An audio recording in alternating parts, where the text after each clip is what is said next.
The environment is it's a lot more hostile than it has been in the last 18 years. Um, they are serving with a purpose. They are serving in an arrogant tone. Um, the climate is very matter of factly conservative.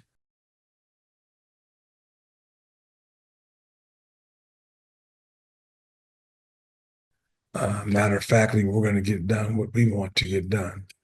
Um, and it's not easy for, out of the 18 years that I've served, this is probably one of the most difficult, uh, this is the most difficult session that I've been in.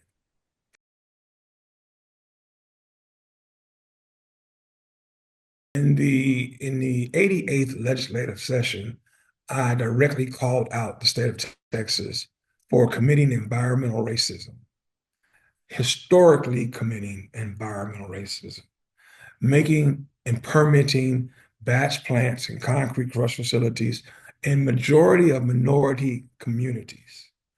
My staff and I put together a map just of Harris County with just simple as stick pins of where these type of facilities and these industries were going. And overwhelmingly, these facilities were being put in communities of color. It was so obvious and blatant that you had some going in next to handicap parks. You had facilities, unhealthy industries going across the street from hospitals. Right now, we're our LBJ in less than 500 feet. They've been permitted a facility, an LBJ hospital. So the state of Texas has overwhelmingly, and consistently in the past committed and violated environmental racism, dozen different bills pertaining to air quality, permitting, batch plant facilities. We're interviewing, we had transition in TCEQ. I've asked the governor that he would allow myself and other people, other minorities in this legislative body to take part in selecting and helping him to select the right person with the right frame of mind who will be a change agent. That's what we're going to need, a change agent as it relates to TCEQ, because their very own consultants during sunset, during their sunset period, their very own consultants told that let them know that they had the image of helping and working for the industry, not for Texans, but for the industry. That says something profoundly, that a Texas agency that should be working for its constituents, for the constituents of the state of Texas, and their primary purpose is to keep us healthy and safe, okay, is not doing that. They're allowing permits to be put into communities, particularly communities of color, at an abundant rate, and we're carrying the burden. Communities of color are having to carry the burden for all Texans.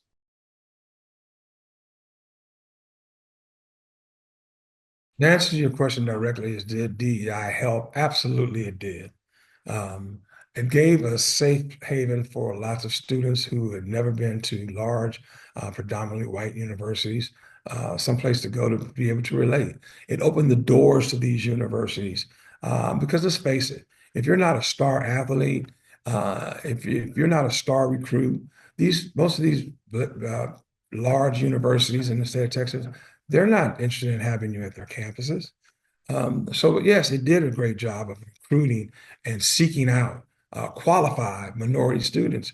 And now that the Texans and the Republicans across the country have seen that it works and it helps, and it's producing Black excellence and minority excellence, now they want to get rid of it. Now they want to do away with it. So that means that the only persons that would be acceptable to their universities are their recruits, are Black athletes. Okay. And you're right. It's a shame that now that we've passed this DEI bill, it's now spreading throughout the government, through the administration, through state agencies, all the way down to K through 12. That was the debate I had on just yesterday, with one of my colleagues, to the tune to where I have made the statement they are demonizing. They have completely demonized DEI. Okay, completely demonized it as much as to say it's a racist word. It's not a racist word.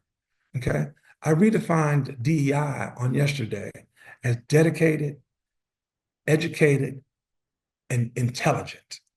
Okay, that's what DEI should be standing for, and not should be seen as a racist, demonized word.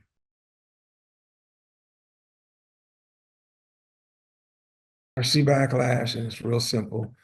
You can't know where you're going unless you know where you come from. It's historical, and as they move forward to erase historical African American history, we need to. I do, as an African American legislature, as one of two Black senators in this state, I need to be moving forward expeditiously to make sure that we preserve our history so that our young children can know the fight and the struggle that they've had to go through, that people have to go through, even to let them go to one of these public schools in their existence in the state of Texas.